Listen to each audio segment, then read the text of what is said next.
মানব জীবনের সাধনাই হলো গুনাহমুক্ত জীবন যাপন করা। কথা ঠিক কিনা বলুন? আপনি সারা দুনিয়ার মালিক হলেন, আপনার জীবন গুনাহ দিয়ে ভরা, আপনার এই সারা দুনিয়ার মালিকানার এক বিন্দু মূল্য নাই। জোরে বলুন কথা ঠিক কিনা? আল্লাহ সুবহানাহু ওয়া তাআলা আমাদেরকে সেই জায়গায় বসিয়েছেন, আমরা সকলেই দারাজ কণ্ঠে জবানের হক আদায় করে মহান রব্বে কারিমের কালেমাতুশ শুকুর সকলেই হৃদয়স্থল থেকে প্রাণ খুলে আদায় করি। সকলেই বলি আলহামদুলিল্লাহ। আর আওয়াজ দিয়ে বলুন আলহামদুলিল্লাহ। লক্ষ কোটি তার চেয়ে অনেক অনেক বেশুমার গুণ বেশি দরুদ ও সালাম সেই নবীজির উপরে, যিনি আকায়ে মাওলা তাজেদারে মদিনা, তামাম সৃষ্টিকুলের প্রধান আকর্ষণ, তামাম নবী রাসূলদের যিনি মাথার তাজ, শামসুল হিদায়াত, দাফিউল বিদাত, আফতাবে নবুয়ত, শাহানশাহে রিসালাত, বদরুদ্দুজা, নূরুল হুদা, হাবিবে খুদা, হাবিবুল্লাহ, খলিলুল্লাহ, নূরুল্লাহ, সাইয়্যিদুল মুরসালিন, শাফিউল মুসলিমিন, রাহমাতুল লিল আলামিন, কুদওয়াতুনা, হাবিবুনা ওয়া রাসূলুনা, হুজুরে আকরাম, নূরে মুজাসসাম, ইবনে আদম সফিউল্লাহ মুহাম্মদ ইবনে আব্দুল্লাহ ইবনে আব্দুল মুত্তালিব ইবনে হাশিম ইবনে মানাফ, যিনি সর্বকালের সর্বযুগে সর্বশ্রেষ্ঠ মহামানব, মহান রসুল, যিনি আমার আপনার একমাত্র শাফায়াতের কান্ডারি, সেই নবীজির উপরে মহাব্বতান সকলেই পড়ি সাল্লাল্লাহু আলাইহি ওয়াসাল্লাম।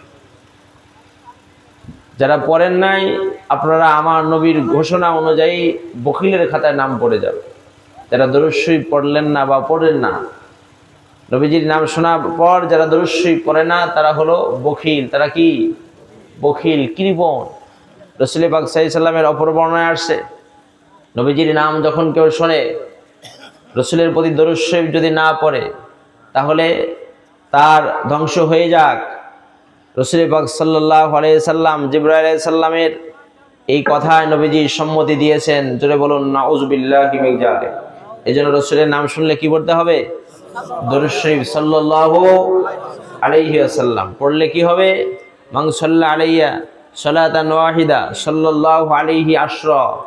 রাওয়াহু মুসলিম, সহিহ মুসলিমের হাদিস, 408 নম্বর হাদিস, মিশকাতুল মাসাবি 921 নম্বর হাদিস খুললে পাবেন। বেহেশতি নবী বলেন, যে বা যারা আমার প্রতি অনলি একবার দরুদ শরীফ পড়বে, আল্লাহ পাক নগদ সাথে সাথে 10টি রহমত তার নামে আমলে দান করে দেবে। মিশকাতুল মাসাবি কিতাবুস সালাহ 922 নম্বর হাদিস, আনাস ইবনে মালিক রাদিয়াল্লাহু তাআলা আনহু قال قال رسول الله صلى الله عليه وسلم من صلى عليه صلاة واحدة صلى الله عليه 10 صلوات وحطت عنه 10 خطيئات ورفعت له 10 درجات। রাওয়াহু নাসাই, সুনান নাসাই শরীফের হাদিস 1297 নম্বর। নবীজির অন্যতম সাহাবী খাদেমুর রাসূল আনাস বিন মালিক রাদিয়াল্লাহু তাআলা আনহু থেকে বর্ণিত, তিনি বলেন, যে বা যারা, বেহেশতি নবীজি বলেছেন, যে বা যারা আমার প্রতি একবার মাত্র দরুদ শরীফ সাল্লাল্লাহু আলাইহি সাল্লাম এতটুকুও পাঠ করবে, সাথে সাথে আল্লাহ 10টি রহমত তার নামে আমলে নাজিল করবেন, 10টা গুনাহ মাফ করে দিবেন, তার সম্মান ইজ্জত 10 গুণ আল্লাহ বাড়ায় দেবেন। আরেকটি হাদিস বলি, নবীজি বলেন, আউলান নাসি বি ইয়াউমাল কিয়ামাতি আকসারুহুম আলাইয়া সালাতান। রাওয়াহু তিরমিজি, এটা সুনান তিরমিজির হাদিস 484 নম্বর। মিশকাতুল মাসাবি 923 নম্বর হাদিস, নবীজি বলেন, কিয়ামতের ময়দানে সবচেয়ে একান্ত আমার সন্নিকটে, আমার একান্ত পাশে অবস্থান করবে আমার উম্মতিনীদের মধ্যে তারা যারা সর্বাধিক পরিমাণে আমি রাসূলের প্রতি দরুদের আমল করবে। আর একটু জোরে হবে না সুবহানাল্লাহ? এজন্য যারা দরুদ শরীফ পাঠ করেন, আপনারা ঠকেন নাই, আপনারা জিতেছেন। জোরে বলুন কথা ঠিক কিনা? আল্লাহ আমাদেরকে আরো বেশি আমল করার তৌফিক ভিক্ষা দান করেন। জোরে বলুন আমিন। মসজিদে হাজিরিন, আসুন, আয়াতে কারিমা তেলাওয়াত করেছি সূরাতুল আনকাবুত 45তম আয়াত। অসংখ্য হাদিস পাক থেকে একটি হাদিস তেলাওয়াত করেছি সংক্ষিপ্ত পরিসরে। যেহেতু গরমের মোটামুটি আবহাওয়া চলে আসছে, মাঝখানে বৃষ্টি হয়ে আবহাওয়া অনেক ঠান্ডা ছিল, ল্যাপকাথা গায়ে দেওয়া লাগছে, ঠিক না বলো? আল্লাহ সুবহানাহু ওয়া তাআলার কুদরতি কারিশমা, চৈত্র মাসের সে হাওয়া চলে আসছে। তারপরে আজকে সুন্দর একটা আপনার আবহাওয়া পরিবেশ, আকাশে চন্দ্র একদম দীপ্তমান অবস্থায় উদিত হয়েছে, হাজার হাজার লক্ষ লক্ষ কোটি কোটি নক্ষত্র আপনার মিটিমিটি করে জ্বলতে আসে। এই সময় বাহিরে চলাফেরা করতে, এরকম জায়গায় আসতে নিজের কলিজা কিন্তু ভরে যাওয়ার কথা আনন্দে, জোরে বলুন ঠিক কিনা। আল্লাহ যাদেরকে এখন আসার তৌফিক দেয় নাই, আল্লাহ পাক যেন তৌফিক দান করেন, জোরে বলুন আমিন। আমরা যারা এসেছি আল্লাহ যেন আমাদেরকে বেগুনা মাসুম করে বেহেশতি মেহমান হয়ে আল্লাহ যেন বাড়িতে যাওয়ার তৌফিক দেন, জোরে বলেন আমিন। আর একটা আওয়াজ দিয়ে বলেন আল্লাহুম্মা আমিন। মসজিদে হাজিরিন, আজকের আয়োজন ব্যবস্থাপনা মসজিদকে কেন্দ্র করে। মসজিদে কি হয়? নামাজ হয়। মসজিদে নামাজ হয়। আমরা মুসলমান, বিভিন্ন শ্রেণীর আমরা মুসাল্লি আছে, নামাজি আছে। কেউ আপনার ডেইলি 5 ওয়াক্তের, কেউ আছি আমরা সাপ্তাহিক, কেউ আছি মাসিক, কেউ আছি ইফতারি, কেউ আছি বার্ষিক, কে আছে না নাই? প্রতিদিন 5 ওয়াক্তের মুসাল্লি আসে না নাই? সাপ্তাহিক মুসাল্লি, বুঝতেছেন তো কথা আমার? শুধু জুমায় আসে আর আসেন। এরপরে আছে মাসিক, ওই রমজান মাস যখন আসবে। রমজান মাসের মধ্যেও আবার কিছু আছে ইফতারের মুসাল্লি, ইফতারি মুসাল্লি আছে না নাই? যখন ইফতার হয় তখন আসে নামাজে। কি কথা কি ভুল বলছি? বাস্তব দেখে বলতেছি। মোহতারাম, আপনি ইমাম সাহেব মনে হয় নাকি?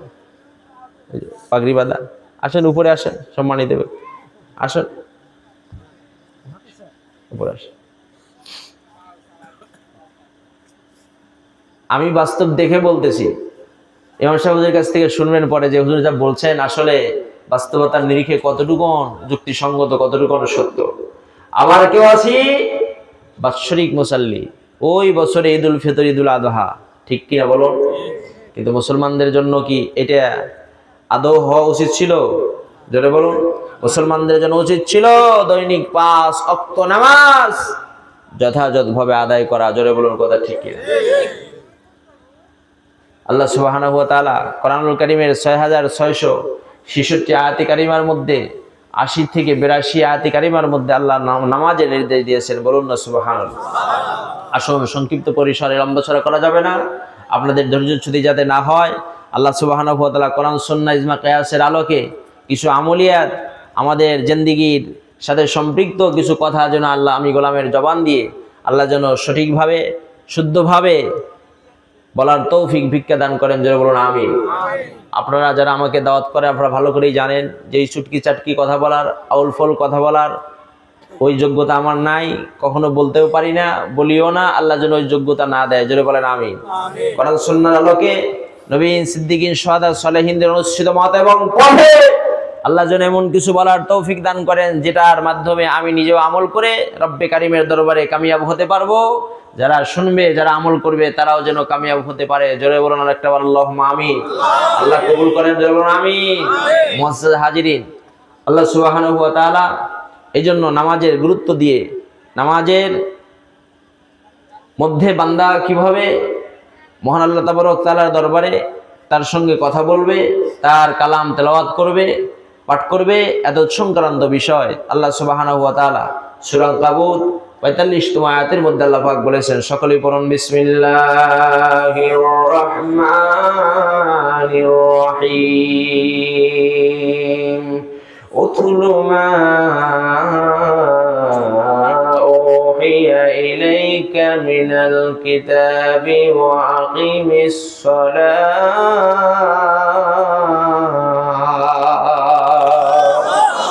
ইন্নাস সালাতা তানহা আনিল ফাহশাই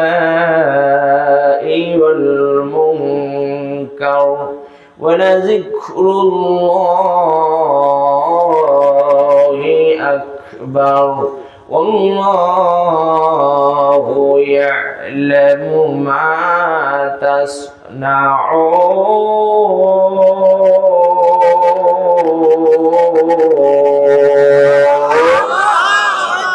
আমার আল্লাহ রাব্বুল আলামিন, আমার আপনার নবী বেহেশতি নবী, রহমতের নবী, মায়ার নবী, উম্মতের একমাত্র দরদী নবীকে খেতাব করে মেনশন করে লক্ষ্য করে বলেন, উতলু হাবিব আপনি তেলাওয়াত করুন, আপনি আবৃত্তি করুন, মা উহিয়া ইলাইকা, যা আপনার প্রতি প্রত্যাদেশ করা হয়েছে, মিনাল কিতাব, ওই কিতাব থেকে প্রত্যাদেশ করা হয়েছে আপনার উপরে, আপনার নিকটে যে কিতাবখানা, ওই কিতাব থেকে আপনি আবৃত্তি করুন। তেলাওয়াত করা আর হলো পাঠ করা। উতলু আর ইকরা, এই উভয়ের অর্থের মধ্যে রাত আর দিন আপনার পার্থক্য রয়েছে। ইকরা শব্দের অর্থ হলো শুধু পড়ুন। তাজবিদের আপনার নিয়ম অনুযায়ী পাঠ করলেই আপনার ইকরার হক আদায় হয়ে যায় পক্ষান্তরে। উতলুর হক আদায় করতে গেলে শুধু তাজবিদের নয়, একাগ্রতার সাথে, খুশুর সাথে।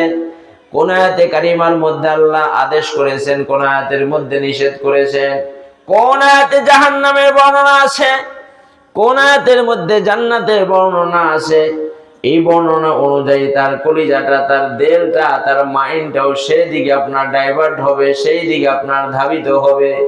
অর্থাৎ আযাব গজবের আয়াত যখন পাঠ করবে তখন কলিজার মধ্যে তার ভয় চলে আসবে। জোরে বলেন কথা ঠিক কিনা? আর যখন কোনো শুভ সংবাদ আসবে জান্নাতের, আখিরাতের, তখন তার কলিজার মধ্যে আনন্দের ঢেউ খেলতে থাকবে। জোরে বলুন ঠিক কিনা? এর নাম হলো উতলু। পাঠ করুন, আপনার তেলাওয়াত করুন, আবৃত্তি করুন। মহান আল্লাহ রাব্বুল আলামিন বলেন ওয়াকিমিস সালাহ, এবং আপনি কি করুন? নামাজ কায়েম করুন, নামাজ প্রতিষ্ঠা করুন। নিশ্চয় নামাজ সমস্ত অন্যায়, অশ্লীল, বেহুদা যত কর্মকাণ্ড আছে সব কিছু থেকে নামাজ হেফাজত করে। সমস্ত অন্যায়, সমস্ত অপরাধের কাজগুলো দূরীভূত করে দেয়। যে তার নাম কি? জোরে বলুন, তার নাম কি? তার নাম হলো নামাজ, তার নাম হলো সালাত। আল্লাহ পাক বলেন ওয়ালা যিকরুল্লাহি আকবার। আর মহান আল্লাহর স্মরণটাই হচ্ছে সবচাইতে বড়। জোরে বলেন, কার স্মরণ বড়? আরো জোরে বলেন, কার? আরো আসতে বলুন, কার? আমার আল্লাহর স্মরণ, আমার আল্লাহর জিকির, আমার আল্লাহ পাকের ঘোষণা তামাম সৃষ্টিকুলের মধ্যে সবচাইতে বৃহৎ, সবচাইতে বড়। জোরে বলুন ঠিক কিনা? আল্লাহ পাক বলেন তারপরে আল্লাহু ইয়ালামু মা তাসনাউন।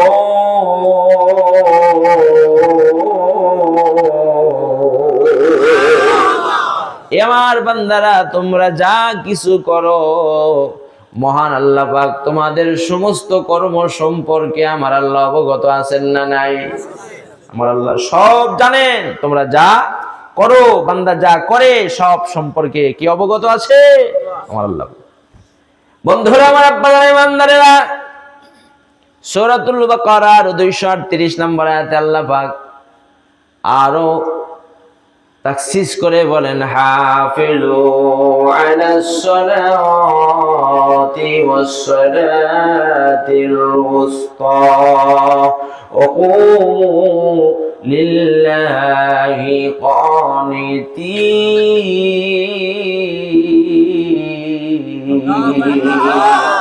আল্লাহ পাক বলেন তোমরা নামাজের যত্নশীল হও, বিশেষ করে মধ্যবর্তী নামাজের ব্যাপারে।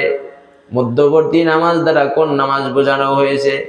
সালাতুল আসর, 5 ওয়াক্তের মধ্যবর্তী, মিডিল পয়েন্টের রাজধানী। জোরে বলেন কথা ঠিক কিনা? সামনে 2 ওয়াক্ত, পিছনে 2 ওয়াক্ত, মাঝখানে 2 ওয়াক্ত, তা না হলো সালাতুল আসর। জোরে বলুন ঠিক কিনা? আমার আল্লাহ পাক বলেন আমার বান্দা বান্দীরা, তোমরা এই মধ্যবর্তী নামাজের প্রতি বেশি যত্নশীল হও। وقوموا لله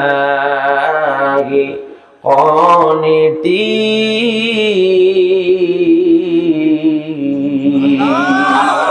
আর মহান আল্লাহ রাব্বুল আলামিনের সম্মুখে, তার সমীপে তোমরা দণ্ডায়মান হও সবচাইতে বিনয়ের, সবচাইতে ভদ্রতার, নম্রতার, সকল প্রকার বিনয় সামনে নিয়ে মহান আল্লাহর কাছে দাঁড়িয়ে যাও।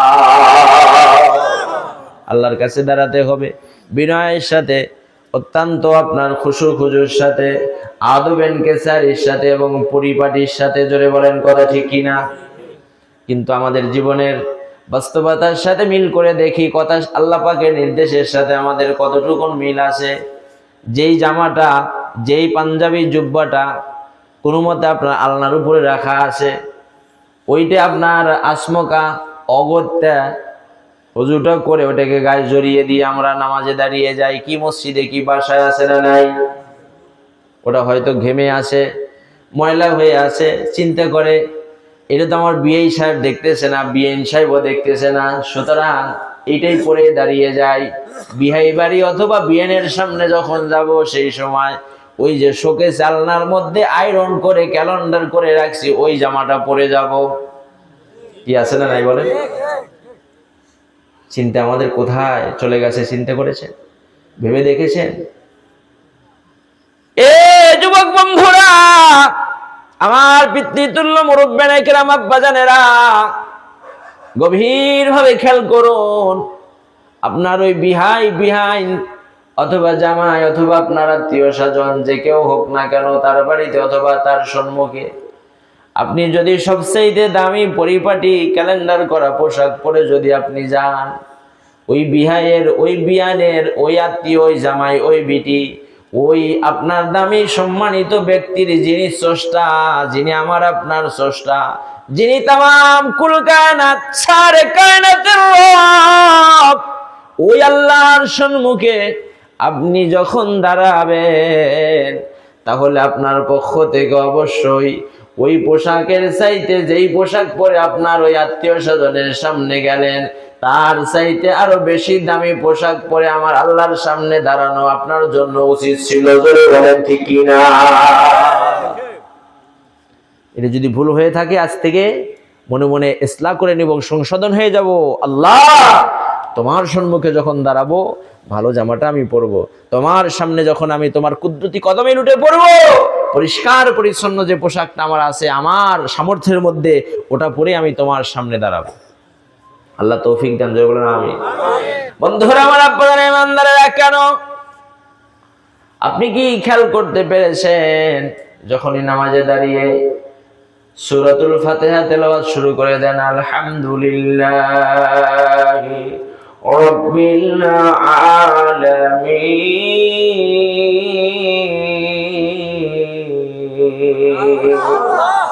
সমস্ত প্রশংসা, আলহামদু, সমস্ত প্রশংসা আমার আল্লাহ। ডাক দিয়ে বলেন, ইয়া আবদি মানিল হামদ, ও আমার বান্দা, তুমি কার প্রশংসা করছো?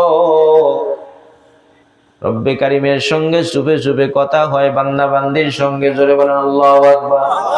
আমি আপনি অকপটে জবাব দিয়ে দেই, আল্লাহ, এমন একজন স্রষ্টার জন্য প্রশংসা করছি, যিনি হলেন রব্বিল আলামিন।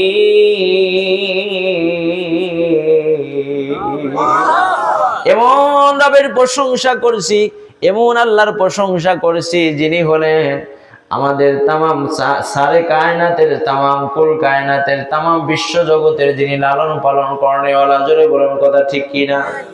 মহান আল্লাহ রব্বুল আলামিন পর্যায়ক্রমে বান্দাকে জিজ্ঞাসা করতে থাকেন, মানিল্লাহ, কোন আল্লাহ, মানির রব, কোন রবের তোমরা প্রশংসা করো? মহান আল্লাহ রব্বুল আলামিনের জবাবে বান্দা ধারাবাহিকভাবে বলতে থাকে, আর রহমানির রহিম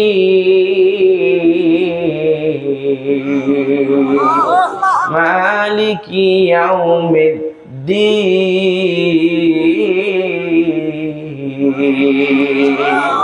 আমরা রহমান রহিম, করুণাময় দয়ালু আল্লাহর প্রশংসা করছি, যিনি বিচার দিবসের মালিক। জোরে বলুন কথা ঠিক কিনা?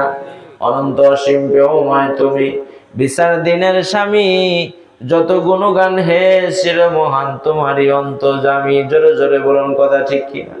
ধুলোকে বুলোকে সবারে সারিয়া, তোমারই শরণে পড়ি লুটাইয়া, তোমারই সকাশে যাচ্ছি হে শপথি, তোমারই করুণা কামি। জোরে জোরে বলুন কথা ঠিক কিনা?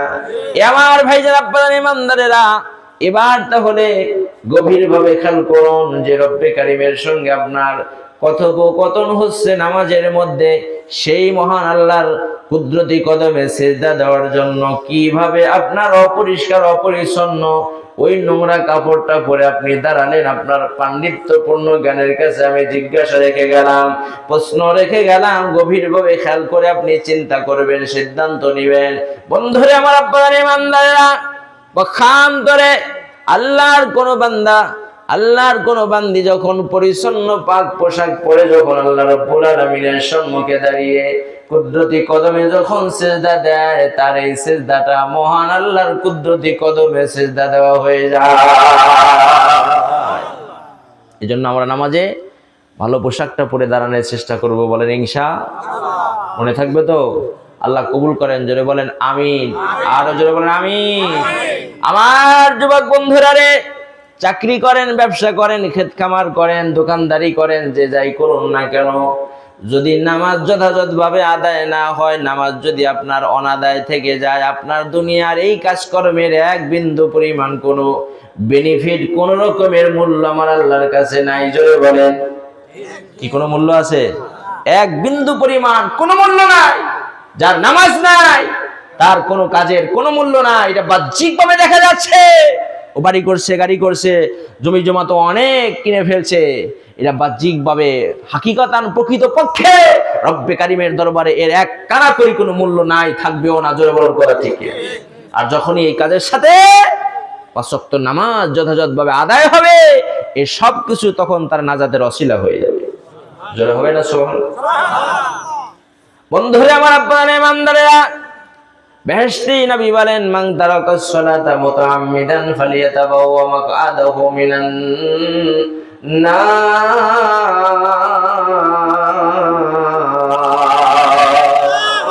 যে বা যারা স্বেচ্ছায় সজ্ঞানে, কি নারী কি পুরুষ, কি জওয়ান কি বৃদ্ধ, কি আপনার কিশোর কি বালক, যাদের উপর নামাজ ফরজ হয়েছে, স্বেচ্ছায় যদি নামাজ ছেড়ে দেয়, নবী আমার বলেন সেজন্য তার নিজের ঠিকানা নিজেই জাহান্নামে বানিয়ে নেয়। জোরে বলেন, আরো জোরে হবে না নাউজুবিল্লাহ। অপর হাদিসে আসছে, আমার নবী বলেন, মান তারাকাস সালাতা মুতাআম্মিদান ফাকাদ খরাজাত আনিল মিল্লাহ। যে স্বেচ্ছায় নামাজ ছেড়ে দিল, সেজন্য ইসলাম থেকে বেরিয়ে গেল। জোরে বলুন নাউজুবিল্লাহ। স্বেচ্ছায় ইচ্ছাকৃত কেউ নামাজ ছেড়ে দিলে সে ইসলাম থেকে বেরিয়ে যায়। আর একবার বলুন নাউজুবিল্লাহ। আমার ভাইজান, আব্বাজান, ইমানদারেরা, শুধু তাই নয়, নামাজ ছেড়ে দেওয়া নয়, আমার নবী বলেন, মান তারাকাস সালাতা মাদা ফি মাদা হাত্তা মাদা ওয়াক্তুহা। যে বা যারা কোন এক ওয়াক্তের নামাজ ছেড়ে না দিয়ে শুধুমাত্র ওয়াক্ত মতো না পড়ে অন্য ওয়াক্তে আদায় করলো। বুঝেন কথা? ফজরের নামাজটা জোহরের নামাজ আসরে, আসর মাগরিবটা ইশায়। এক কথায় ওয়াক্তের যে সময় সীমার মধ্যে না পড়ে অন্য ওয়াক্তে গিয়ে আদায় করলো, যেটাকে বলা হয়, কি বলেন, কাদা। যেটাকে কি বলা হয়, কদা নামাজ, ঠিক কিনা বলেন? আমরা বাংলায় বলি কি, কাদা। এর জন্য কি আপনার প্রায়শ্চিত্ত হবে, কি শাস্তি হবে? হাদিস শরীফ থেকে শোনাবো, শুনবেন? যুবক বন্ধুরা রে আমার, গভীর মনোযোগ। শুধু ওয়াক্ত মতে না পড়ে অন্য ওয়াক্ত যে আল্লাহর বান্দা বান্দি নামাজটা আদায় করবে, তার জন্য কি প্রায়শ্চিত্ত, কি শাস্তি হবে? নবী আমার বলেন, উজিবা ফিন্নার হুকবা। তার জন্য এক হুকবা কাল পরিমাণ জাহান্নামের আগুনে জ্বলতে হবে। জোরে বলুন নাউজুবিল্লাহ। আল হুকবু সামানুনা সানাতান। এক হুকবা পরিমাণ হলো, এক নয়, দুই নয়, ৮০টি বছর। সানাতু সালাসুমিয়াতিন ওয়া সিত্তুনা ইয়াওমান। ৩৬৫ দিনে হলো এক বছর। কুল্লু ইয়ামিন মিকদারুহু ৫০ সানাতান। যুবক বন্ধুরা রে, মায়েরা, বোনেরা, কোন ভাষা দিয়ে আপনার বুঝাইবো? বেহেশতি নবী আমার বলেন, এক ওয়াক্ত নামাজ যদি ওয়াক্ত মতো না পড়ে অন্য ওয়াক্তে যদি পড়া হয়, তার জন্য এক হুকবা কাল জাহান্নামে জ্বলতে হবে। এক হুকবার পরিমাণ হলো ৮০ বছর। কয় ৩৬৫ দিনে এক বছর। ওই ৮০ বছর দুনিয়ার হিসেবে নয়, দুনিয়ার ৫০,০০০ বছর সমান আখিরাতের একদিন। চলে বলেন আল্লাহু আকবার। দুনিয়ার ৫০,০০০ বছর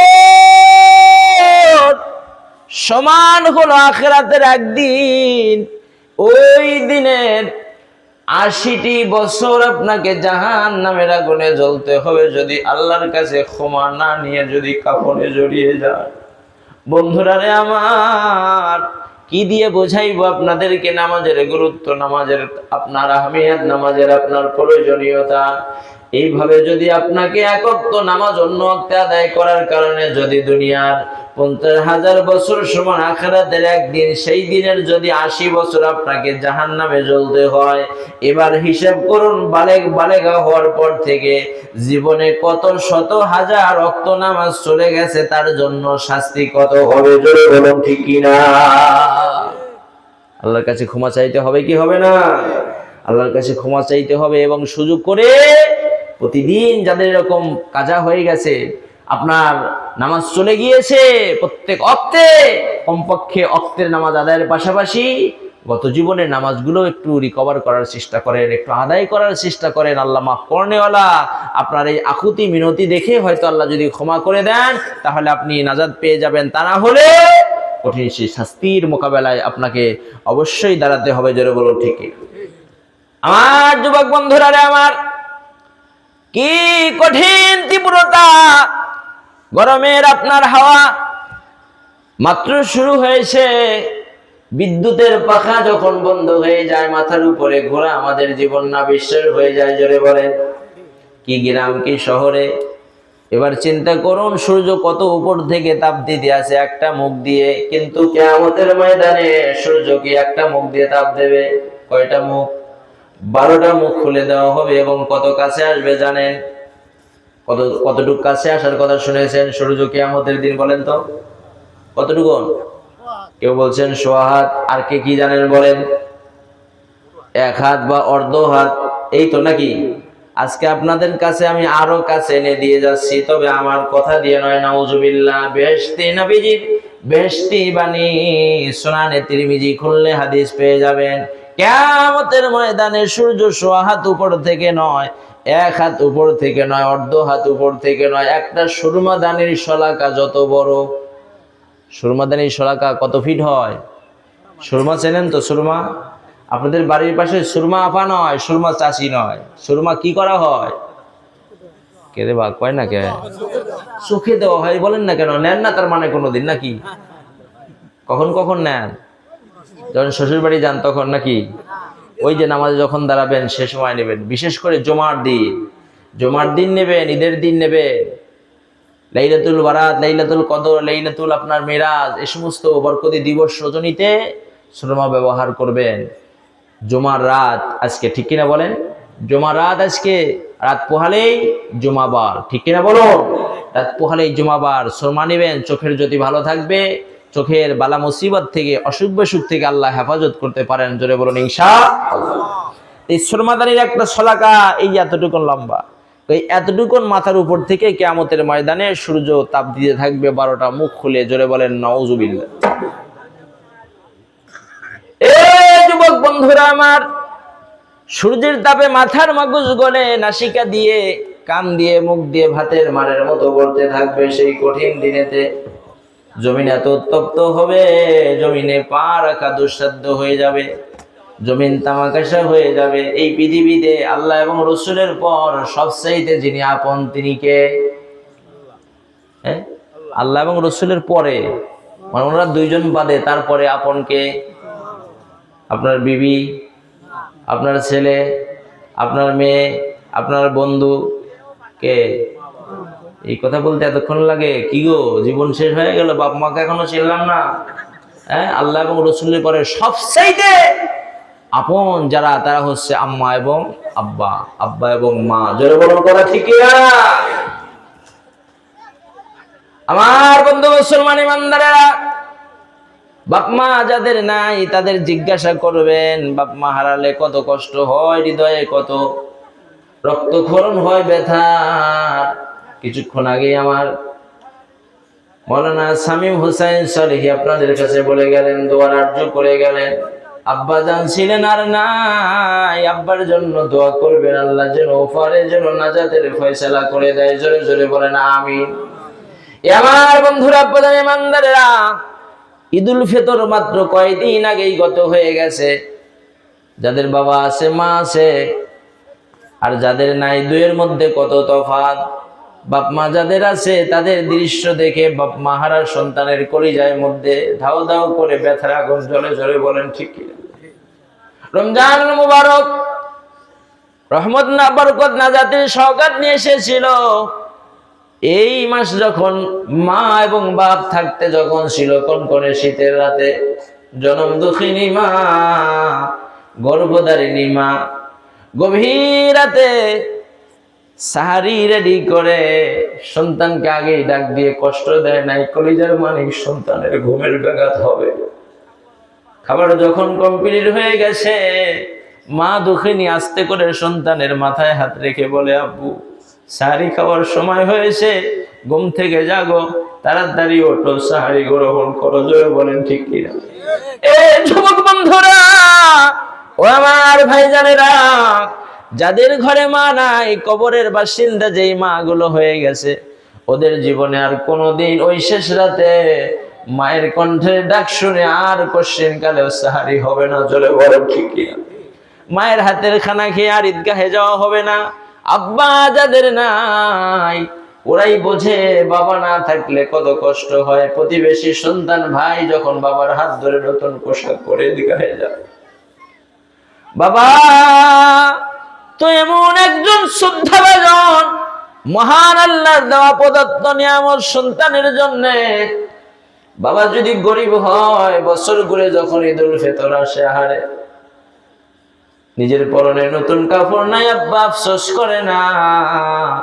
মানুষের বাড়ি কর্ম করে হলেও পাশের হাটে অথবা বাজারে গিয়ে একটা নতুন জামা নিয়ে আসে। ধরে বলেন ঠিক কি? নতুন জামা কাপড় নিয়ে এসে সন্তানের পরনে পরিয়ে দেয়। ঈদের দিন সকাল হয়ে গেলে অজু গোসল করে বাবা পুরাতন পোশাক পরা সন্তানের পরনে নতুন পোশাকটা পরিয়ে দিয়ে আব্বা হাসতে হাসতে খুশি মনে সন্তানকে ধরে ঈদগাহে চলে যায়। আহারে ওই সন্তানের ঈদগাহে যাওয়া আব্বার সাথে আর বাপহীন বাবা ছাড়া ঈদগাহে যাওয়া পার্থক্য আছে না নাই? এ যুবক বন্ধুরা আমার, ওই বাবা মা যাদের নাই, বিনয়ের সাথে অনুরোধ করে যাব, ওই বাপ মার জন্য বেশি বেশি দান সদকা করুন, চোখের পানি ফেলে আল্লাহর কাছে কান্নাকাটি করুন, তাদের জন্য মাগফিরাত কামনা করুন। আর যাদের বাবা মা আছে, বেশি বেশি করে বাবা মার সেবা করুন, বাবা মাকে খুশি করুন। আমার নবী বলেন, রিদার রব্বি ফি রিদাল ওয়ালিদি ওয়া সাখাতির রব্বি ফি সাখাতিল ওয়ালিদাইন। বাপ মার খুশিতে আমার আল্লাহ খুশি, বাপ মার নারাজে আমার আল্লাহ নারাজ। জোরে জোরে বলেন আল্লাহু আকবার। আমার ভাইজান আপনারা ইমানদারেরা, নবীজির অপর হাদিস, হুমা জান্নাতুকা ওয়া নারুকা। আমার উম্মতেরা, ফলোয়ারেরা, সন্তানেরা শোনো, বাপ মা তোমার জাহান্নাম, বাপ মা তোমার জান্নাত। তারা যদি নারাজ হয়, তোমার জন্য আল্লাহর জাহান্নামের আগুন অপেক্ষা করছে। জোরে বলুন নাউজুবিল্লাহ।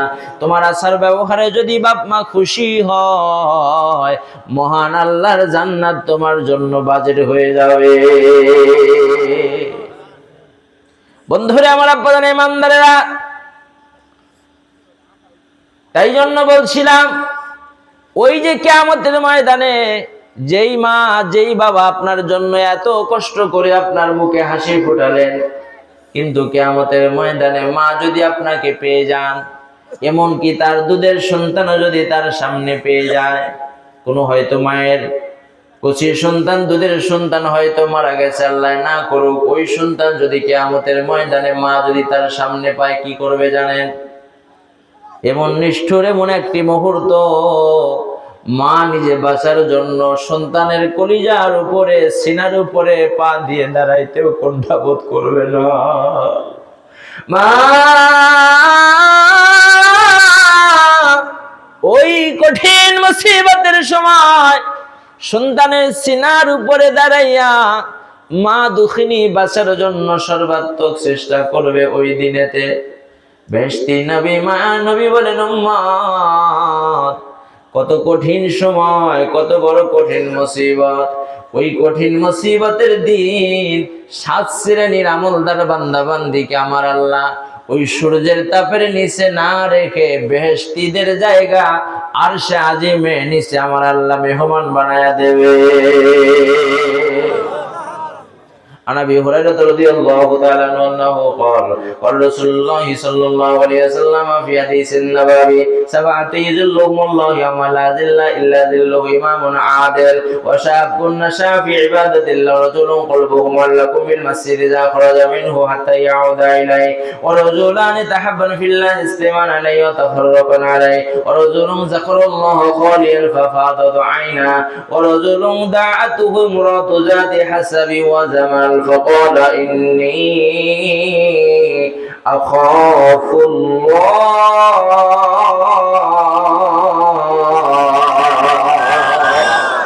ورجل تصدق بصدقة فأخفاها حتى لا تعلم شماله ما تنفق يمينه رواه البخاري والمسلم জোরে বলেন আকবার আল্লাহু আকবার।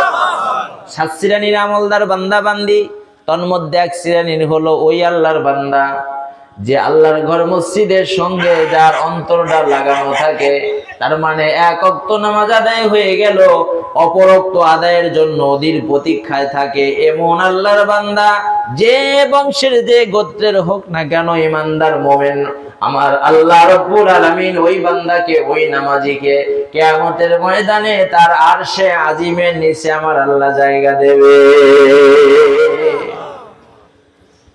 মসজিদের সঙ্গে যার এরকম নিসবত থাকবে, তার আসন হবে কিয়ামতের ময়দানে আরশে আজিমের নিচে। জোরে হবে না একবার সুবহানাল্লাহ। অত কষ্ট সে বুঝতেই পারবে না।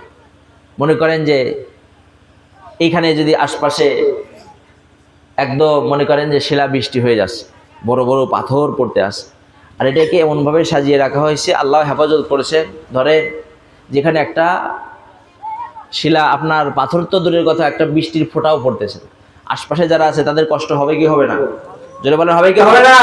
আর যারা সামিয়ানা নিচে আসছে বা থাকবে, যদি আল্লাহ ওই সমস্ত বিষয় থেকে হেফাজত করে, তাহলে এদের কোনো কষ্ট হবে না। কিন্তু দেখে, বাহিরের দৃশ্য দেখে কলিজা কেঁপে উঠবে। জোরে বলুন ঠিক কিনা?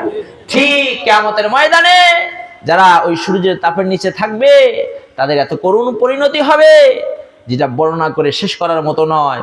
আর সাজিমের যারা জায়গা পাবে, তারা দেখে শুধু আফসোস করবে, হায় হায় সর্বনাশ, কি করুণ কষ্ট, কি করুণ দৃশ্য তাদের। সম্মানিত উপস্থিতি, আল্লাহ সুবহানাহু ওয়া তাআলা যেন আমাদের ওই নামাজি হিসেবে কবুল করেন, যেই নামাজি হলে আরশে আজিমের নিচে আল্লাহ জায়গা দেবে। জোরে বলেন আল্লাহুম্মা আমিন। মুআজ্জাজ হাজিরিন, রাসূল কারীম সাল্লাল্লাহু আলাইহি ওয়াসাল্লাম এবং তেনার লক্ষাধিক সাহাবায়ে কেরাম নামাজের প্রতি এত যত্নশীল ছিলেন। কষ্ট হচ্ছে আপনাদের? নামাজের প্রতি এত যত্নশীল ছিলেন, তাদের খাওয়া পড়ার ব্যবস্থাপনা এত ভালো ছিল না, আরামায়েশের কোনো ঘর দুয়ার ভালো ছিল না। নবীজির কাছে হাদিয়া আসলে তেনারা খাইতেন, না আসলে না খেয়ে দিন কাটাতেন।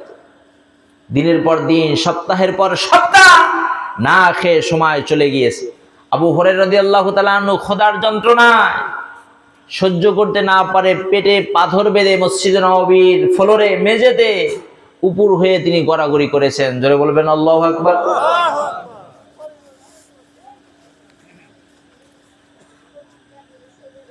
কিন্তু আল্লাহ সুবহানাহু ওয়া তাআলা আমাদের ন্যূনতম একটা টিন শেড হলেও একটা থাকার জায়গা করে দিয়েছে। 3 বেলা ডাল ভাত, আলু ভর্তা যতটুকু হোক, আল্লাহ খাওয়ার ব্যবস্থা করেছেন। ঠিক না বলুন? এই পাঁচপুর এলাকা, রানীনগর, নওগাঁ, সারা বাংলাদেশ খুঁজলে কোনো সাইলকারীকেও পাওয়া যাবে না যে সারাদিনে একবারও সে খায় নাই। কি কথা বলেন? এরকম পাওয়া যাবে? বরঞ্চ সাইলকারীও দিনে আরো 10-12 খাওয়া হয়ে গেছে। ঠিক না বলেন? ওই এখানে খাচ্ছে একবার, ওখানে খাচ্ছে একবার, তারপরে বলতেছি কিছু খাইনি, কিছু দেয়। এরকম আছে না নাই? বন্ধুরা আমার, আব্বাজানেরা, পর্দার অন্তরালের মায়েরা, বোনেরা, গভীরভাবে মনোযোগ দিয়ে শুনে রাখুন। সাহাবীদের জীবন জিন্দেগি থেকে ছোট্ট একটি আপনাদেরকে নসিহত আপনাদের কাছে করে যায়। জলিলুল কদরের সাহাবী হযরত আবু তালহা রাদিয়াল্লাহু তাআলা আনহু মসজিদে নববী, বেহেশতি নবীর মসজিদে নামাজ হচ্ছে। নামাজ যখনই হয়ে যায়, আবু তালহা রাদিয়াল্লাহু তাআলা আনহু জামাতে নামাজ আদায় করে আর বিলম্ব করেন না, তিনি দৌড়াইয়া বাড়ির দিকে চলে যান। এখনো কিছু মুসাল্লি আছে। সাহাবীর যাওয়ার কারণ ছিল অন্য, আমাদের যাওয়ার কারণ হলো ভিন্ন। জোরে বলেন। হ্যাঁ, আমাদের যাওয়ার কারণ হলো নামাজ হয়ে গেছে, আর দোয়া নাই, মোনাজাত নাই, ওটার দরকার নাই, ওটা করলেই নাকি গুনাহ হয়। জোরে বলেন নাউযুবিল্লাহ। দোয়া মোনাজাত দরকার আছে না নাই? কষ্ট পাচ্ছেন আপনারা আমার কথায়? দোয়া করেন তো আপনারা? দোয়া ছিল, আছে, থাকবে, দোয়া করবেন। বলেন ইনশাআল্লাহ। আনাবি উমামা বাহির রাদিয়াল্লাহু তাআলা আনহু قال আইয়ু দুআ ইয়াসমাউ ইয়া রাসূলুল্লাহ। আবু উমামা বাহির রাদিয়াল্লাহু তাআলা আনহু থেকে বর্ণিত, তিনি বলেন, বেহেশতি নবীকে জিজ্ঞাসা করা হলো, ইয়া রাসূলুল্লাহ, ইয়া হাবিবাল্লাহ, কোন সময়ের দোয়া, কোন সময়ের দোয়া, কোন মুহূর্তের দোয়া আমার আল্লাহ বেশি শোনেন এবং বেশি বান্দার পক্ষ থেকে কবুল করেন? প্রতিটা সময়ের একটা বিশেষত্ব আছে না নাই? সবই তো আল্লাহর, কিন্তু তারপরেও একটা স্পেশালিটি আছে, আছে না নাই? কথা বলেন। বছরে কয় মাস? জোরে বলেন। 12 মাস। 12 মাসের মধ্যে একটা স্পেশাল মাস আছে না নাই? তার নাম কি? শাহরুর রমাদানাল্লাযী উনজিলা ফীহিল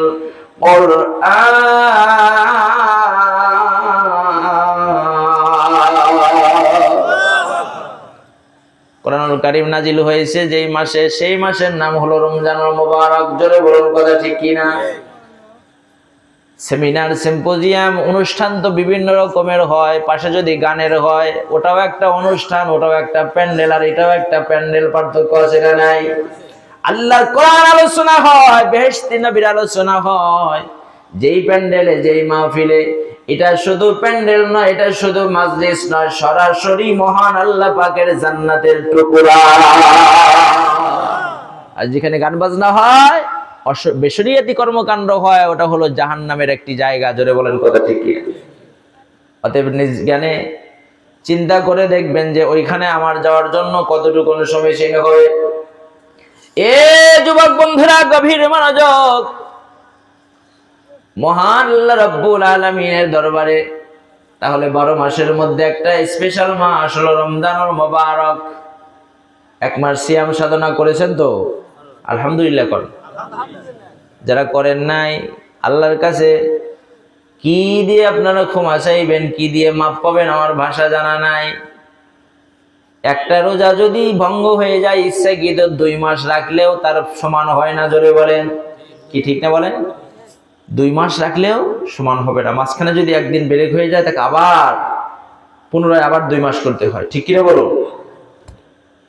যেই মাসের একটা নফল অন্য মাসের ফরজের সমান ছিল, যেই মাসের একটা ফরজ অন্য মাসের 70টা ফরজের সমান ছিল। জোরে বলেন সুবহানাল্লাহ। তার মানে রমজানুল মুবারকে যদি আপনি একদিন ফজরের নামাজ পড়েছেন, বাকি 11 মাসে 70 দিন ফজর নামাজ পড়লে যত সওয়াব হয়েছে আমার আল্লাহ তা দিয়েছে। তাহলে বছরের মাসের মধ্যে, 12টি মাসের মধ্যে একটা স্পেশাল মাস আছে, তার নাম হলো রমজানুল মুবারক। যেই মাসে ছিল লাইলাতুল কদর, এক রাতের ইবাদত। লাইলাতুল কদরে খায়রুম মিন আলফি শাহর, 1000 মাস, 83 বছর 4 মাসের চাইতেও বেশি দামি। জোরে জোরে বলুন সুবহানাল্লাহ। সপ্তাহের মধ্যে এরকম স্পেশাল একটা দিন রয়েছে যার নাম হলো জুমাবার। কি বার বলেন? জুমাবার। শুক্রবার না বলে জুমাবার বলার মধ্যে বেশি আওলা, বেশি আপনার ফায়দা, বেশি আপনার উত্তমতার কথা আছে। জোরে বলুন ঠিক কিনা? জল না বলে পানি বলার মধ্যে পবিত্র আপনার বরকত আছে না নাই? কি বলেন, আছে না নাই? জল না বলে পানি, হ্যাঁ, লাউ না বলে কদু, লবণ না বলে নুন, এই সমস্ত কথার মধ্যে বিশেষ আপনার বরকত আছে না নাই? আওয়াজ দিয়ে বলেন, আছে না নাই? এখনো হয়তো উলামায়ে কেরামদের কাছে নাই, কিন্তু যারা সত্যিকারে কোরআন সুন্নাহ ইজমা কিয়াসের আলোকে নবীন, সিদ্দিকীন, শুহাদা, সালেহিন, মুসলিমাত এবং পথে কষ্টি পাথরে যাদের জীবনগুলো বেহেশতের পর্যন্ত পৌঁছেছিল, সেই মানুষগুলো এই সূক্ষ্ম সূক্ষ্ম তাহকিক করে তাদের জীবন পরিচালনা করেছেন। চিৎকার করে বলেন ঠিক কিনা? সম্মানিত হাজিরিন, এখনো যারা সেই তাহকিকতা নিয়ে জীবন পরিচালনা করে, আল্লাহ তাদেরকে দুনিয়াতেও সম্মান দিয়েছেন, আখিরাতেও সর্বোচ্চ সম্মানের মেহমান হয়ে যাবে। জোরে বলেন সুবহানাল্লাহ। সম্মানিত হাজিরিন, বলতেছিলাম রাসূল করিম সাল্লাল্লাহু আলাইহি ওয়াসাল্লাম তিনি বলেছেন জুমাবারটা এটা মুসলমানদের ইমানদারদের জন্য সাধারণ কোনো বার নয়। ইন্না ইয়াওমাল জুমআ সাইয়্যিদুল আইয়াম ওয়া হুয়া আযামুহা ইনদাল্লাহ ঈদুল ফিতর ওয়া ঈদুল আযহা। এ যুবক বন্ধুরা, রাত পোহালেই জুমাবার। বেহেশতি নবী বলেন জুমার দিনটা হলো মহান আল্লাহর কাছে এত দামি, ঈদুল ফিতর ঈদুল আজহার চাইতেও বেশি দামি। ঈদুল ফিতরের দিন যে আনন্দ হয়েছে, আনন্দ করেছে, যে খুশি হয়েছে, সামনে ঈদুল আজহা আসছে, ওই দিনে যত আনন্দিত হবেন সেই আনন্দের চাইতেও বেশি আনন্দের দিন হলো মুসলমানদের জুমার দিন। জোরে বলুন কোন দিন? কিন্তু সেদিনের গুরুত্ব আমরা দেই না, বুঝি না। ইমাম সাহেব খুতবা দিচ্ছে, তখনও মুসাল্লি আসতেইছে। কি ঠিক কিনা বলেন? খুতবা শুরু হয়েছে, মুসাল্লি আসতে আছে। এমনও খুতবা শেষ হয়ে গেছে, নামাজ শুরু হয়ে গেছে, 1 রাকাত হয়ে গেছে, মুসাল্লি আসতে আছে। সহিহ মুসলিমের হাদিস শরীফ আপনাদের শুনিয়ে যায়, আমার নবী বলেছেন জুমার দিন যে যারা অতি তাড়াতাড়ি ওযু গোসল করে সাধ্য মোতাবেক সুন্নতি পোশাক পরিধান করে আতর খুশবু লাগিয়ে হাঁটি হাঁটি পা পা করে, অথবা রাস্তা যদি দূরে হয় কোনো বাহন যোগে আল্লাহর ঘর মসজিদে গিয়ে যদি ইমাম সাহেবের কাছাকাছি বসে কোনো গল্প গুজব, কোনো রকমের দুনিয়াবি কথাবার্তা না বলে নামাজ পড়বে। দুখুলুল মসজিদ 2 রাকাত, তাহিয়াতুল ওযু, কাবলার জুমা, এগুলোও তো এখন উঠে যাচ্ছে, এগুলো পড়ার প্রয়োজন নাই। মর্মে কিছু মৌলবী ফতোয়াবাজিও করতে আসে। জোরে বলেন কি ঠিক না বলেন? কিন্তু আমল করবেন। আপনাদের অনুরোধ করে যাই, জুমার নামাজ 2 রাকাত নয়, 10 রাকাত নয়, 8 রাকাত, 6 রাকাত নয়। জুমার নামাজ মুরব্বীদের কাছ থেকে শুনে দেখেন, মুত্তাকি আল্লাহওয়ালাদের কাছ থেকে শুনে দেখেন, জুমার নামাজ তারা 22 রাকাত পড়েছেন। জোরে বলেন হ্যাঁ?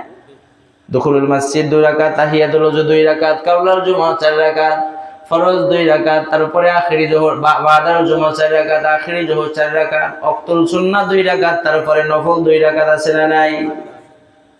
এ যুবক বন্ধুরা, কমসে কম কাবলার জুমা, বাদার জুমা, ফরজের আগে 4, পরে 4 এবং ফরজ 2, এই 10 রাকাতের 1 রাকাতও যদি কম পড়েন, মহান আল্লাহর কাছে আপনাকে আসামির কাঠগড়ায় দাঁড়াতে হবে। জোরে বলেন ঠিক কিনা? আপনি যত বড় সাহেব হন, যত বড় আপনি সাইকেল হন, যত বড় আপনি বাইসাইকেল হন, যত বড় আপনি মোটরসাইকেল হন, সম্মানিত উপস্থিতি, যদি 10 রাকাতের 1 রাকাত কম পড়ে, কিয়ামতের ময়দানে আপনাকে আসামির কাঠগড়ায় দাঁড়াতে হবে। কোনো সন্দেহ নাই, লা শাক্কা ওয়ালা রাইবা ওয়ালা শুবহা। সম্মানিত উপস্থিতি, আর যারা এর সাথে আরো বেশি পড়বে, সব দেবেন কে? আল্লাহ। যে বলেন কে? যে যত বেশি ফরজ সুন্নাত নফলের আমল করবে, সে তত আল্লাহর নৈকট্যশীল বান্দাদের কাতারে শামিল হবে। জোরে বলুন সুবহানাল্লাহ। ওই ইমাম সাহেবের নিকটে উপস্থিত হলেন, তাড়াতাড়ি ওযু গোসল করে আতর খুশবু লাগিয়ে, এরপরে নামাজ হয়ে গেল। আপনি যথারীতি নামাজ শেষ করে বের হয়ে আসলেন। আমার নবী বলেন, উম্মত, এইভাবে যদি জুমার দিনে মসজিদে যেতে পারো, তোমার প্রত্যেকটি কদমের বিনিময়, প্রত্যেকটা পা রাখার বিনিময় 1 বছর নফল রোজা এবং 1 বছর আপনার নফল নামাজের যত সব আল্লাহ তোমার নামায় আমলে দেবে। 1 বছরের নফল নামাজ এবং নফল রোজার সব আল্লাহ দান করবেন। জোরে বলুন সুবহানাল্লাহ। আল্লাহ যদি হায়াত দারাজ করে, রাত পোহালেই সেই আমল করার সময় আসতেছে। জোরে বলুন ঠিক কিনা? আল্লাহ যেন আমাদের আমল করার তৌফিক দেন। জোরে বলুন আমিন। জুমার 2 রাকাত নামাজ বনি ইসরাইলের আপনার উম্মতের 70 বছরের ইবাদতের চাইতেও দামি। জোরে বলুন সুবহানাল্লাহ। 2 রাকাত জুমার ফরজ নামাজ বনি ইসরাইলদের জন্য 70 বছরের ইবাদতের যত সওয়াব ছিল, তার চাইতেও আল্লাহ বেশি মর্যাদা দান করবেন শেষ নবীর উম্মত তথা আমার আপনার নামায় আমলে। জোরে বলেন আরেকবার সুবহানাল্লাহ। আমার ভাইজান, আপনাদের ইমানদাররা, বেহেশতি নবী জিজ্ঞাসা করা হলো, হুজুর কোন সময়ের দোয়া আল্লাহ কবুল করেন? তাহলে বছরে মাসের মধ্যে রমজানুল মুবারক, সপ্তাহে দিনসমূহের মধ্যে জুমার দিন, আবার প্রতিদিন একটি বিশেষ সময় আছে না নাই? আমার নবীজি জানিয়ে দিলেন, কোন সময়ের কথা? কয় জাওফুল লাইলিল আখিরাত দুবুরুস সালাওয়াতিল মাকতুবাত, প্রতিদিন শেষ রাতের দোয়া, রাতের 2/3 যখন চলে যায় তাহাজ্জুদের সময়, আর প্রতিদিন 5 ওয়াক্ত ফরজ নামাজের পরে যেই সময় হয়, এই 2 সময়ের দোয়া আমার আল্লাহ সব চাইতে বেশি কবুল করে। এই 2 সময়ের দোয়া আল্লাহ বেশি পছন্দ করেন, বেশি কবুল করে থাকেন। সুনানে তিরমিজি 3499 নম্বর হাদিস খুললে পাবেন, সহিহ সনদে বর্ণনা করা। এ বন্ধু আপনারা ইমানদারেরা, সুতরাং আমরা যারা নামাজ পড়ে দৌড়ায় চলে যাই, অনুরোধ করব একটুখানি বসুন, আল্লাহর কাছে একটু ইস্তেগফার করুন, একটুখানি আল্লাহর কাছে বলুন, আল্লাহ যা কিছু পড়লাম আপনি কবুল করে নেন। আল্লাহ বাকি দিন যেন আমি তোমার বিধিবিধান যথাযথ পালন করতে পারি, সাহায্য চাওয়া দরকার আছে না নাই? বলছিলাম আবু তালহা রাদিয়াল্লাহু তাআলা আনহু নামাজ শেষে দৌড়াইয়া চলে যান কোথায়? বাড়িতে। নবীজি যখন বিষয়টা জানতে পারলেন, আমার নবী ডাকলেন আবু তালহা রাদিয়াল্লাহু তাআলা আনহুকে, সাহাবী ব্যাপারটা কি? তুমি তো চলে যাওয়ার মানুষ নও, ও আমার সাহাবী, তুমি কেন নামাজ হইলেই দৌড়ায় চলে যাও? রহস্যটা কি, কারণ কি? আবু তালহা রাদিয়াল্লাহু তাআলা আনহুর চোখ ভরা পানি গাল বেয়ে বেয়ে বেহেশতি নবীর সামনে পড়তে আসে। জোরে বলেন আল্লাহু আকবার। নবী, বেহেশতি নবী আমার আবু তালহা রাদিয়াল্লাহু তাআলা আনহুকে বলেন, এ পানের সাহাবী জিজ্ঞাসা করাই কি তোমারে আমি কষ্ট দিলাম? কেন তুমি চোখের পানি ফেলে কাঁদছো? রহস্যটা কি বলো না?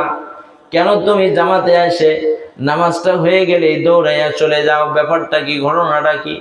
সাহাবী বলেন, ইয়া রাসূলুল্লাহ, ইয়া হাবিবাল্লাহ, হুজুর, আমার শরীরে যেই কাপড়টা দেখতে আছেন এই মাত্র একটা কাপড় আমি আবু তালহা এবং আমার বিবি সাহেবা 2 জন মিলে একটা কাপড় মাত্র আমাদের জীবনের ব্যবস্থা।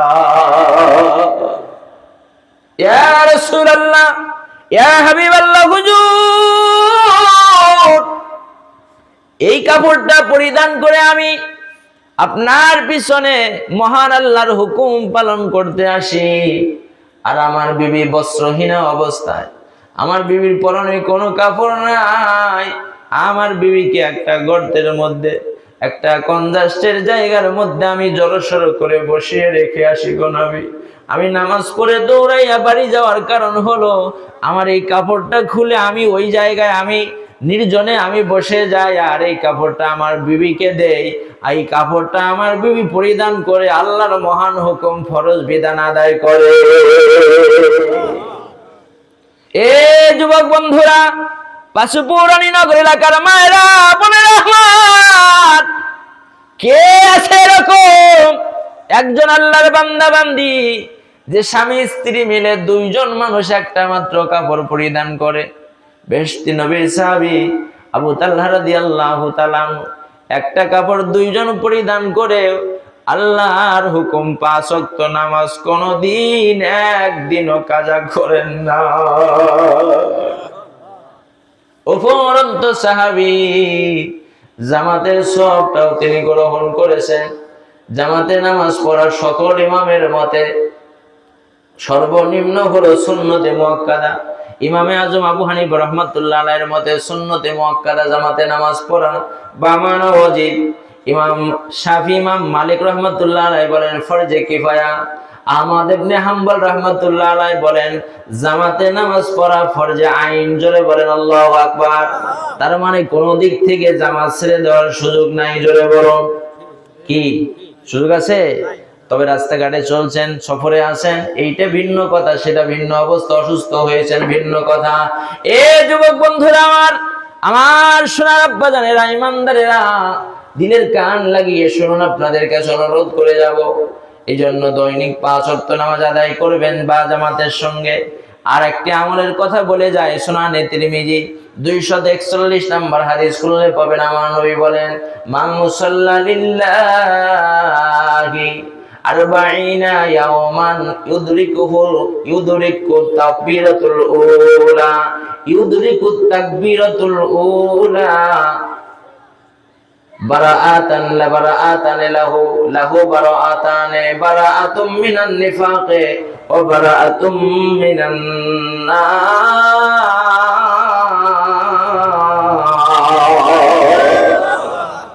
বেহেশতি নবীজি বলেন যে বা যারা 40 দিন, কতদিন বলেন, জোরে বলেন কয়দিন, 40 দিন জামাতের সাথে তাকবীরে উলার সাথে নামাজ আদায় করবে। তাকবীরে উলা পর্যন্ত যখন ইমাম সাহেব নিয়ত করবে, আপনিও সাথে সাথে নিয়ত করে নামাজের মধ্যে দাখিল হবেন। এইভাবে শেষ পর্যন্ত নামাজ যদি শেষ করতে পারেন, এইভাবে প্রতিদিন 5 ওয়াক্ত 40 দিন যদি আপনি 5 ওয়াক্ত নামাজ তাকবীরে উলার সাথে আদায় করতে পারেন, যুবক বন্ধুরা, আমার আল্লাহ 2টা নিয়ামতের মালিক আপনাকে বানিয়ে দেবেন। একটা হলো মহান আল্লাহ পাক নিফাকি মুনাফিকি থেকে, আর একটা হলো ওই আযাব গজবের জাহান্নাম থেকে আল্লাহ পাক আপনাকে মুক্তি দিয়ে দেবে। সুবহানাল্লাহ। এই আমরা চেষ্টা করতে পারি না? কি পারি না? কঠিন, কিন্তু চেষ্টা করলে আল্লাহ পাক সাহায্য করবেন। জোরে বলেন ঠিক কিনা, আরো বলুন ঠিক কিনা। এজন্য আপনার রমজানুল মুবারকের প্রথম দিন থেকেই মসজিদে যান, 30 দিন কমপ্লিট করবেন, অথবা আগে 10 দিন শুরু করবেন। রমজানুল মুবারকের 1 মাস আগের 10 দিন 40 দিন হবে, অথবা রমজানুল মুবারকের 1 মাস পরে আরো 10 দিন, এরকম একটা শিডিউল আপনার সময় আপনারা বের করে নিতে পারেন। অথবা জীবনের যে কোনো সময় একটিবার হলেও একটু চেষ্টা করুন যে আমার জীবনে কমপক্ষে একবার হলেও আমি একাধারে 40 দিন তাকবীরে উলার সাথে একটু নামাজ পড়বো। আল্লাহ নিফাকির থেকে, মুনাফিকির থেকে আল্লাহ আপনাকে মুক্তি দেবেন, জাহান্নাম থেকে আল্লাহ আপনাকে বাঁচিয়ে দেবেন। জোরে বলুন সুবহানাল্লাহ। আল্লাহ আমাদের তৌফিক দেন। জোরে বলুন আমিন, আর জোরে বলুন আমিন। একটু মুহাব্বতের সাথে দরুদ শরীফ, আল্লাহুম্মা সাল্লি আলা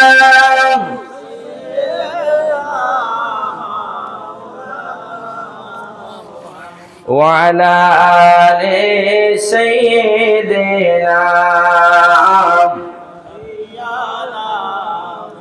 আর মোহাব্বতের সাথে বলো আল্লাহুম্মা সাল্লি আলা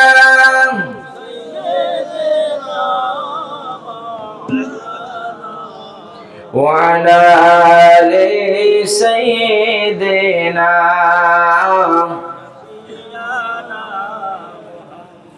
হাজরিন, কোরআন এবং হাদিস শরীফ যতটুকুন বললাম, এতটুকুনের দ্বারা নামাজ 5 ওয়াক্ত আমাদের পড়তে হবে কি হবে না? আওয়াজ দিয়ে বলেন। উপরন্তু সাহাবীদের জীবনের যে কষ্ট, তাদের জীবনের যে আপনার পেরেশানি ছিল, কত বড় পরীক্ষা ছিল, সেটা কিন্তু আমাদের জীবনে নাই, ঠিক না বলেন? এরপরেও যদি আমরা ভুলে যাই তাহলে কিন্তু নিমখারামের খাতায় নাম পড়ে যাবে, ঠিক না বলুন? অকৃতজ্ঞের কাতারে নাম পড়ে যাবে। আল্লাহ আমাদের তৌফিক দান করুন, দৈনিক 5 ওয়াক্ত নামাজ যেন আল্লাহর ঘর মসজিদে এসে আদায় করতে পারি। জোরে বলুন ইনশাআল্লাহ। পাশাপাশি মসজিদ নির্মাণ হয়েছে, এই মসজিদের জন্য নামাজের পাশাপাশি আপনাকে সময় দিতে হবে। একে উত্তরোত্তর উন্নয়নের জন্য টাকা দিয়ে, পয়সা দিয়ে, পরামর্শ দিয়ে সুন্দর ব্যবস্থাপনা করার এ দায়িত্ব এই মসজিদের আহাল প্রতিবেশী যারা আছে তাদের জন্যই আল্লাহ করেছেন। জোরে বলুন ঠিক কিনা। এখানে কিন্তু ওই নওগাঁ শহর থেকে আসবে না, বগুড়া শহর থেকে আসবে না, রাজশাহী থেকে আসবে না এই মসজিদের দেখভাল করার জন্য। এই দেখভাল করার দায়িত্ব আপনাদের ওই। জোরে বলুন ঠিক কিনা।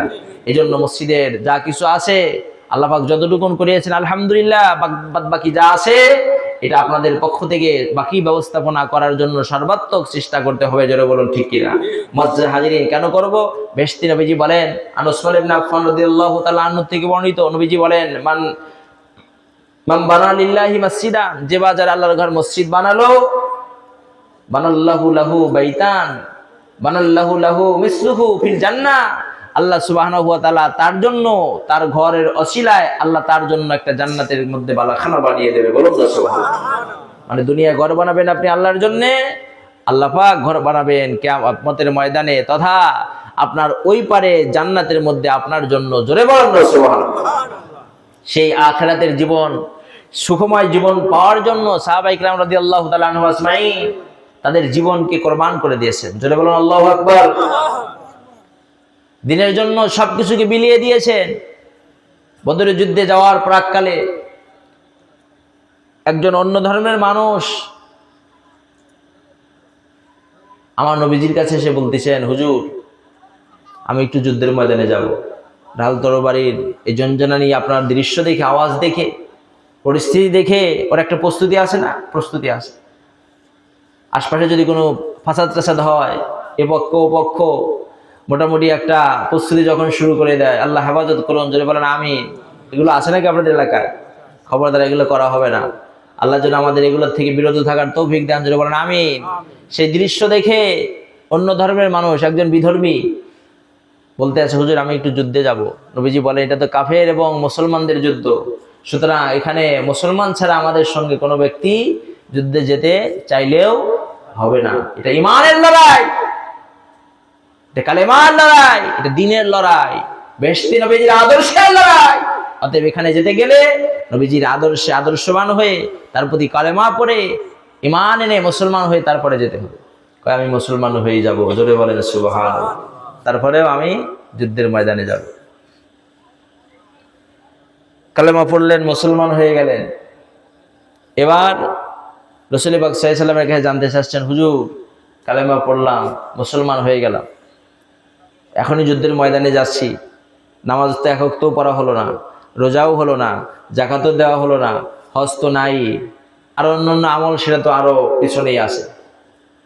এই অবস্থায় যদি যুদ্ধের ময়দানে গিয়ে মারা যায় তাহলে আমার কি হবে? উপায়টা কি হবে? আমি কি জান্নাতি না জাহান্নামী?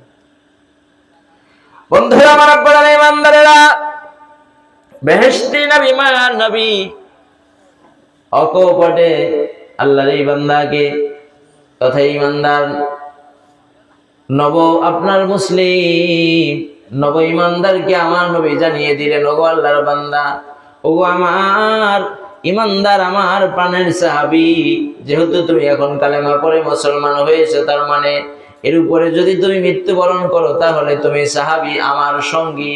আর আমার সঙ্গী যারা হবে, আমার আল্লাহ পাক অবশ্যই তাদেরকে জান্নাতের মেহমান বানিয়ে দেবে। যুদ্ধের ময়দানে চলে গেলেন আল্লাহর বান্দা। বদরের যুদ্ধে গিয়ে কাফের মুশরিকদেরকে হত্যা করতে করতে এক পর্যায়ে আল্লাহর এই বান্দা শহীদ হয়ে গেলেন। জোরে বলুন আল্লাহু আকবার। যার নাম ছিল উসাইদ ইবনে হুমাম আল আনসারী রাদিয়াল্লাহু তাআলা আনহু। এই সাহাবী শুধুমাত্র কালেমা পড়ে মুসলমান হয়ে তিনি আল্লাহর পথে যুদ্ধ করতে গিয়ে জীবন উৎসর্গ করে দিয়ে এরপরে যখন তাকে দাফন করা হচ্ছে, আমার নবী মায়ার নবী বলেন, সাহাবীরা রে, ফলোয়াররা রে, শুধুমাত্র কালেমা পড়ে দ্বীনের জন্য জীবন কোরবান করে দিয়ে আমার উসাইদ ইবনে হুমাম আল আনসারী আল্লাহ পাকের জান্নাতের মেহমান হয়ে গেছে। জোরে বলো সুবহানাল্লাহ। আমার ভাইজান, আপনারা ইমানদাররা, ও সম্পদশালী আমার পাশুপুর এলাকার পাণ্ডিত্যপূর্ণ জ্ঞানের অধিকারী, সম্মানিত, সম্ভ্রান্ত আমার মুরব্বিয়ানে-এ-আযম, চাকরিজীবী ভাইরা, দিন এমনি এই পর্যন্ত আমাদের মাঝে আসে নাই। ইসলাম এই পর্যন্ত, মসজিদগুলো এই পর্যন্ত আমাদের মাঝে এমনিতে আসে নাই। শাহজালাল হুজুর, শাহ পরান, আপনার খানজান আলী হুজুর, শাহ মখদুম রূপস রহমাতুল্লাহ আলাইহি, শরীফ শাহ জিন্দানি রহমাতুল্লাহ আলাইহি, হযরত শাহ সুলতান মাহমুদ বলকি মাইসার রহমাতুল্লাহ আলাইহি, আল্লামা নিসারউদ্দিন আবু জাফর রহমাতুল্লাহ আলাইহি, আবু বকর সিদ্দিক আল কুরাইশি রহমাতুল্লাহ আলাইহি, যাদের অক্লান্ত পরিশ্রম, যাদের অক্লান্ত ত্যাগ সাধনা, বিধর্মীদের সঙ্গে মোকাবেলায় এক পর্যায়ে জীবন বাজি রেখে তারা ইসলাম আমাদের মাঝে আজকে এই পর্যন্ত পৌঁছায় দিয়ে গেছে। জোরে বলেন ঠিক কিনা?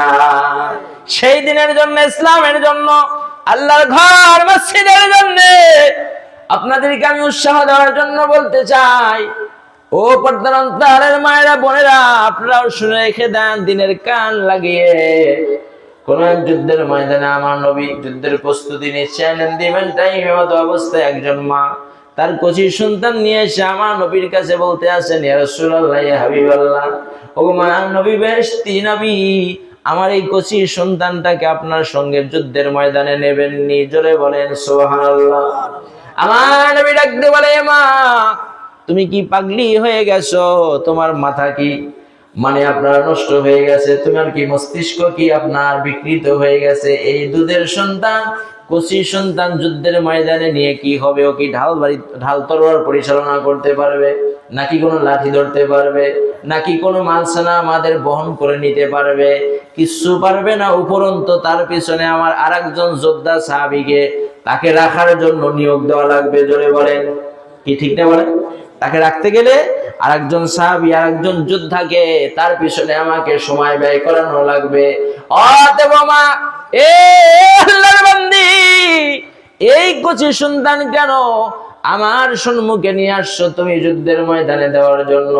আল্লাহর বান্দি চোখের পানি ফেলে বলে, ইয়া রাসূলুল্লাহ, ইয়া হাবিবাল্লাহ, আমি শুনেছি বেহেশতি নবী মা নবী আমার দ্বীনের জন্য, কালেমার জন্য, কোরআনের জন্য, আল্লাহর দ্বীনকে সমুন্নত করার জন্য কাফের মুশরিকদের বিরুদ্ধে তিনি যুদ্ধের ময়দানে যাবেন। নবী, আমি বড় হতভাগিনী।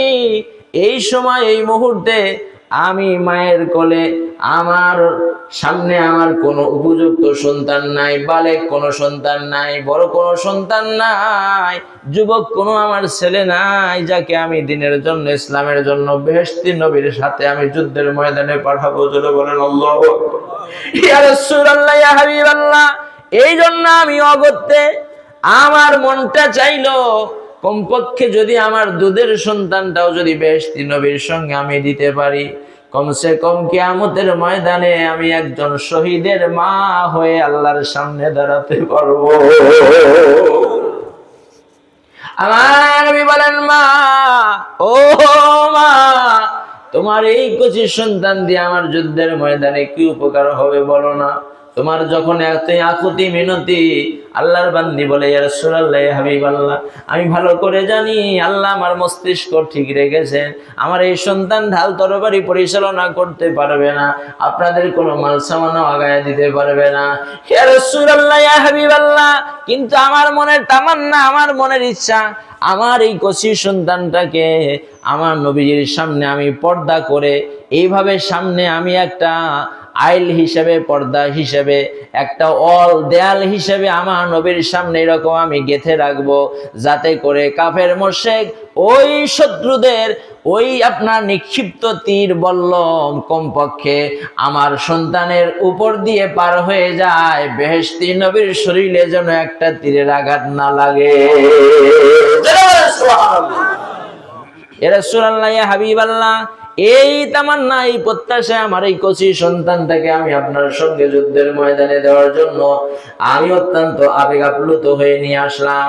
ও আমার যুবক বন্ধুরা, মায়েরা, বোনেরা, আপনাদের কাছে আমি সন্তান চাচ্ছি না, আপনার কলিজার টুকরো সন্তান আপনার কোলে বড় হোক, আল্লাহ তাকে নেককার, মুত্তাকি, আলেম আল্লাহ মুহাক্কিক, হাফেজ করে আল্লাহ পাক যেন দেশ জাতির হাদি করে আল্লাহ কবুল করেন। জোরে বলেন আমিন।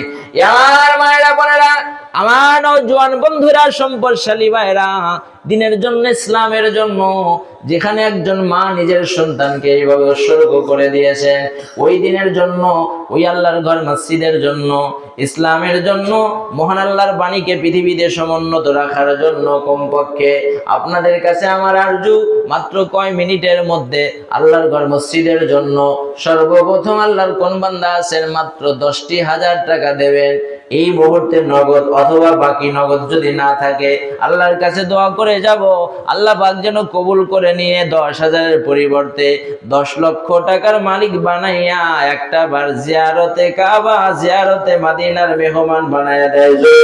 আমিন।